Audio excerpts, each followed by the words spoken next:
Thank you very much for invitation. It is a great pleasure for me to being here today. So I'm going to talk about the Slovenian case. From the perspective of the narratives on Europe, Slovenia is a relatively young state, proclaimed its independence in 1991, and in the period from the end of the 1980s to the beginning of the 1990s, Slovenia underwent many parallel transformations. So it changed its economic and political system. It became an independent state, and at the same time established itself as an internationally recognized state. Actually, almost simultaneously with the establishment of independent statehood, Slovenia was also pursuing integration with the West, which was primarily expressed through the full membership in the European Union. So today I would like first to focus briefly to some historical roots, to especially to easier understand the narratives on Europe also from today's perspective. Then since Slovenia just celebrated like Lithuania and other countries 15 years of membership in the European Union, but I must say that relations, pretty intensive relations between Slovenia and European community last more than 25 years, and especially from the perspective of narratives on Europe, it is maybe this transition period and accession period to the European Union even more important than the membership period. So I would like first to expose some main characteristics of the accession process. Then I will continue with EU enthusiasm in the first years of membership in the European Union, and finish with kind of passiveness during last years of full membership in the European Union. So historically, Slovenia has always been a distinct ethnic group within a much larger nation state. For example, particularly during the Habsburg Empire, or as part of two Yugoslavias. So as such, the creation of the independent Slovenian state in 1991 was practically the last step in a long process of nation building, which intensified, especially in the 19th century, simultaneously, and we might say nearly parallel to similar processes in other countries of Western and Central Europe. So up to the 19th century, Slovenian national identity had primarily been built on the basis of the development of distinct national culture, which often necessitated resistance to outside forces. So by the time of independence in 1991, Slovenia had spent more than 70 years in the multinational state of Yugoslavia, so including first the kingdom of Serbs, Croats and Slovenes, which in 1929 renamed to the Kingdom of Yugoslavia. And this was often called as the first Yugoslavia. And then also in the Socialist Federative Republic of Yugoslavia, which was often called as the second Yugoslavia and lasted since the end of the Second World War, so since 1946 until its dissolution at the beginning of the 1990s. So this living in the framework of the two Yugoslavias gave Slovenes some space to develop economically and culturally, particularly through protection from Germanization from the north. So, for example, the constituent republics of the socialist Yugoslavia were allowed some aspects of political autonomy within the federal socialist system, such as, for example, the creation of indigenous social, educational, and cultural policies.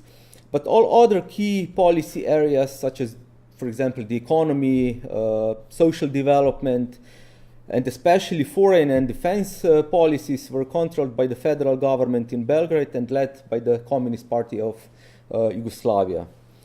So from the perspective of European integration, it is important to mention that Slovenia, as part of former Yugoslavia and as a non-member of the Eastern Bloc, held a special status and relations with the European community earlier than other socialist countries. So economic and social interactions with the European community and its member states were part of Slovenian life even in socialist times, particularly after Yugoslavia signed some special agreements on trade relations with the European communities starting in 1970s, and later on they signed also some other agreements. So in this sense, Europeanization as a kind of practical integration with the European community was closely linked to the processes of liberalization in the economy, society, as well as politics. And at the same time, it was very closely linked also to the processes of democratic transition and creation of an independent state, so in the late 1980s and the beginning of the 1990s. In fact, in the beginning of the 1990s, the Europeanization in Slovenia became a kind of substitute for the old ideology, while European membership turned out to be the main strategic goal of Slovenian foreign policy even before Slovenia's formal independence. So, for example, in accordance with the basis of Slovenian foreign policy, which was adopted in March 1991, membership in the European Union was declared as, I'm quoting, an important step forward in the creation of a democratic, stable, strong, economically successful, and well-organized country. So this, in this respect, also in Slovenia, the integration to West and accession to the European Union was very closely linked, especially to the different modernization processes, but also was very closely linked to the establishing of new democratic political system after dissolution of former socialist Yugoslavia. And it is also interesting that even more, for example, that the reformed former Slovenian League of Communists had adapted to civil society's demands at the end of the 80s so much that it chose the slogan "Europe Now" for its party manifesto, prepared for the first democratic elections held in April 1990. So Slovenia's road to the European Union formally lasted about 10 years. The first diplomatic relations between Slovenia and the European community were established in April 1992, but the process of building institutional relations began with the cooperation agreement 1 year later. And this agreement primarily, of course, emphasized trade relations between the community and Slovenia. So based on this agreement, some first explanatory discussions between Slovenia and the community began regarding signing of the Europe Agreement, as the main skeleton of relations between the candidate country and the community. And at this point, Slovenia somehow crashed to the first problem, because one EU member state, and this was Italy, objected to the prohibition on the purchase of real estate by non-Slovenian citizens that was at that time included in the Slovenian constitution.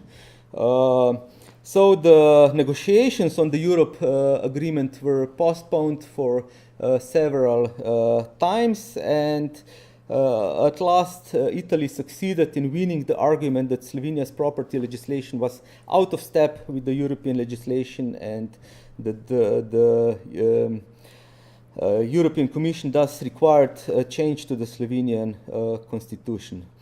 So at the end, this happened. This also at least partly influenced Slovenian public opinion, and at least to some extent some Eurosceptic stances emerged at this point. But after the change of the constitution, Slovenia finally signed the Europe agreement in June 1996, and at the same time also formally applied for the EU membership. So the accession negotiations were officially opened at the end of March in 1998, and were completed in mid-December 2002. So generally looking, the whole accession process was rather smooth. So the whole accession process went, except of this small problem with Italy, and another problem which was related to the issue of closing down duty-free shops on border with Italy and Austria. These were the only two problems Slovenia faced during the accession period, and also for this reason, and from the perspective of socialization processes, Slovenia was in the accession period characterized as a good pupil, or even sometimes perceived as the best student in the class.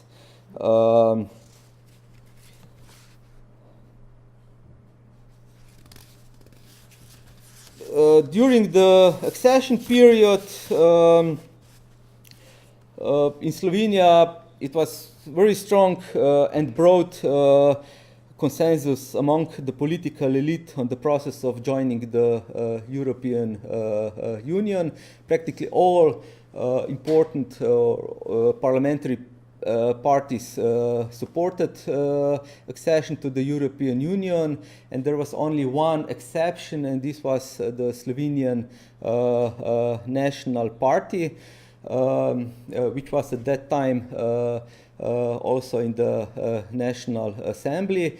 But it is important to notice that this party has been always relatively small, and it functions mostly on the persona of Zmago Jelinčić. This is the leader of this party since its establishment until today. So during the 90s, the party was all the time in the National Assembly, but its range was only about 5% of electorate votes. So during the 90s, this party had in the National Assembly only from 4 to 6 deputies out of 90 deputies in Slovenian parliament. What is also interesting and probably unique vis-a-vis other accession countries is that all parliamentary parties, with the exception of Slovenian National Party, already in 1997, so before the start of the official negotiations with the European Commission, signed a special agreement on cooperation in the accession process with the European Union. So in practice, this meant that all parliamentary political parties obliged that they will not use European topics for inter-party competition and inter-party conflicts, so that they will work consensually regarding accession process to the European Union. So practically for the whole period, we can say that, okay, there is one table missing. Also, the public opinion was all the time very high. So for the whole accession period, it was on the safe side. More than 50% constantly argued accession to the European integration, and this was finally also confirmed on the EU accession referendum, which was conducted in 2003, where plebiscite majority, so almost 90% of voters supported accession to the European Union. What is also important is that during the referendum campaign, practically no Eurosceptic stances were presented or argued, but maybe this might be also due to the reason because at the same time, on the same day as the EU accession referendum was also conducted the referendum for the joining on into NATO. So the Slovenian citizens generally were not so in favor to join the NATO as the European Union. So the opposition mostly focused to anti-NATO campaign than to the anti-EU campaign. Okay, so what happened after the membership in the European Union? Probably we can say that among the post-socialist states that joined the EU in 2004, Slovenia was certainly one of the most EU enthusiastic countries.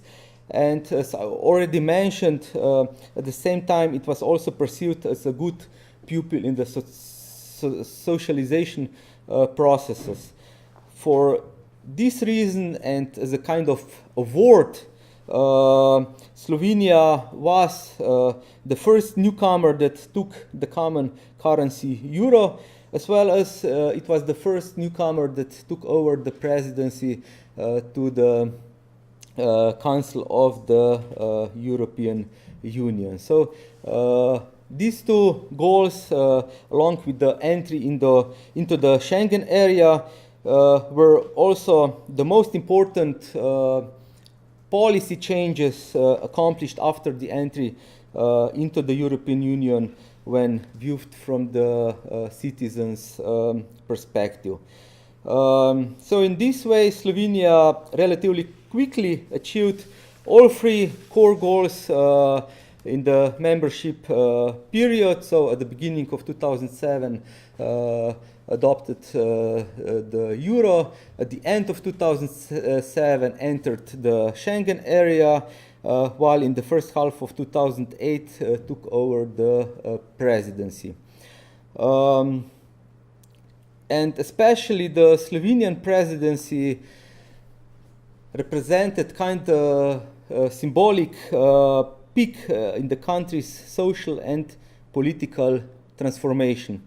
Namely, for a country like Slovenia, which for a long time lived within the borders of several multinational states, along with other predominant nations, holding the EU presidency meant a qualitative challenge to the mainstream collective psychology of such a small nation. As the first former socialist country and also as the first Slavic country to hold the presidency, it had to constructively respond to certain prejudices and doubts about such a country's capability to deal with this exposed and important position at the European level. So for this reason, and due to various other challenges during the presidency, Slovenia established kind of playing it safe ambition to run EU policy-making processes smoothly and in a problem-free way. So among challenges, there have been a notion that it was especially Germany which heavily influenced an agenda of 18-month period of collaboration between Portugal, Germany, and Slovenia. But Slovenia was at least able to put on the agenda the European perspective of the Western Balkans as one of the main strategic foreign policy orientations of the country. So what happened then after achieving practically all core goals related to the European integration?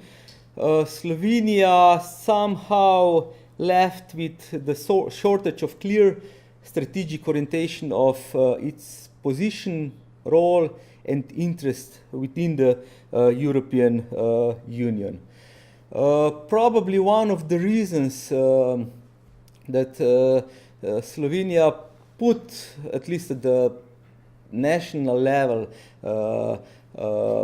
European narratives at the side was the emergence of financial and economic crisis which hit Slovenia particularly strong, and this crisis also resulted in European Commission's recommendations to Slovenia how to tackle the country's debt and economic problems. And this was also one of the reasons that at least public Euroscepticism slightly started to raise, and at the same time the trust into the European institutions and especially to the European Commission started declining, especially from the perspective of the citizens. So in this time period, the main, let's say, narrative at the national level became austerity measures. So the politics and the society for a couple of years started to dealing only with these two words, so austerity measures, and some part of politics and some part of society also try to find excuses for such a situation in the European Union politics. Few years later, migration and refugee crisis emerged, and that also influenced EU debates and stances at the national level, namely due to the geographical location. During the migration crisis, Slovenia was under considerable pressure because only in the period from October 2015 to January 2016, more than 400,000 migrants passed the Slovenian territory. This is, in fact, relatively quite a big number, especially if we take into consideration the population of Slovenia, which is only 2 million inhabitants. So this triggered the emergence of anti-migrant rhetoric, especially from the right-wing parties, and above all, including the biggest opposition party, Slovenian Democratic Party, which is the member of the EPP, and which has been closely connected also with the politics of Viktor Orban and its party Fidesz. So the Slovenian Democratic Party is practicing this anti-migrant rhetoric, especially through its own newspaper and news television station, which is also financially supported by the Hungarian party Fidesz. But it must be emphasized that, for example, these last elections to the European Parliament, although the Slovenian Democratic Party was the winner of the elections, they lost one MEP in comparison to the previous mandate. So this anti-migrant rhetoric was not awarded by the electorate in particular. So taking into account this shortage of clear strategic orientation of Slovenia's position, role and interest within the EU, it is no surprise that today Slovenia is perceived as one of the most passive EU member states. So for example, according to the research of the European Council for Foreign Relations, which is an independent international think tank, Slovenia is, in terms of its overall impact in the EU, among the least influential members, sharing this position with its neighbor Croatia, Bulgaria and Malta. While, for example, on the other hand, the study MEP ranking puts Slovenian MEPs among the less active members in the last mandate of the European Parliament.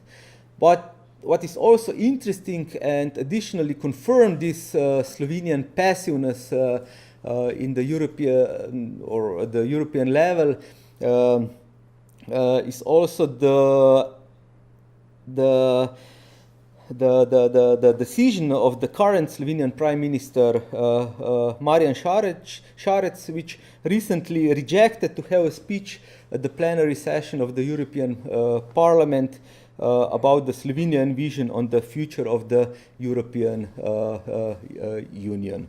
So for this decision, the Prime Minister was heavily criticized by both coalition parties as well as opposition parties, as well as from the broader or from the general public. So for all these reasons, during last years, the trust into the European Union has been started to drop. But anyway, if we compare the trust into the European Union with the trust into the national political institutions, this trust is still very, very high. And especially, for example, if we compare how Slovenians trust to the political parties. For example, only 1% of Slovenians, according to the opinion polls, constantly trust, only 1% trust political parties. According to the Eurobarometer research, the European Union in Slovenia still has relatively positive image, while the percentage of Slovenes possessing very negative image about the European Union is constantly below the 5%. In the course of the membership, more drastically drops satisfaction about the way how democracy works in the European Union. And if you remember at the start, I mentioned that Slovenian democratic transition was pretty much linked to the Europeanization processes, and Slovenia put much efforts to become more democratic and especially to let's say, learn this from the European Union. While at the beginning of the membership, around 60% of citizens were fairly satisfied with the democracy at the EU level, and only 20% were not very satisfied. Nowadays, around 40% of Slovenians are equally fairly satisfied and not very satisfied how the democracy works in the European Union. So, as I also mentioned previously, also trust in EU institutions, or particularly in the European Commission, has changed in the course of the Slovenian membership in the EU, whereas its first years can be characterized with high level of support, reaching its peak in over 60%. The Eurozone crisis at the end of the 2008 has started reversing this trend, and as a result, since the beginning of 2013, which somehow coincides with the Commission's recommendations of the consolidation of Slovenian public finances, more Slovenes tend not to trust the Commission than trust it. So this process reversed, especially after this financial and economic crisis. So to sum up,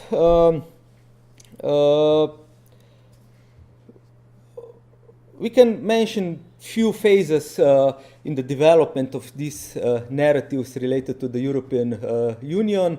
So the first narratives which were closely connected to the building of independent state and democratic transitions were closely connected to the democratization processes, to the modernization of political system, of public administration.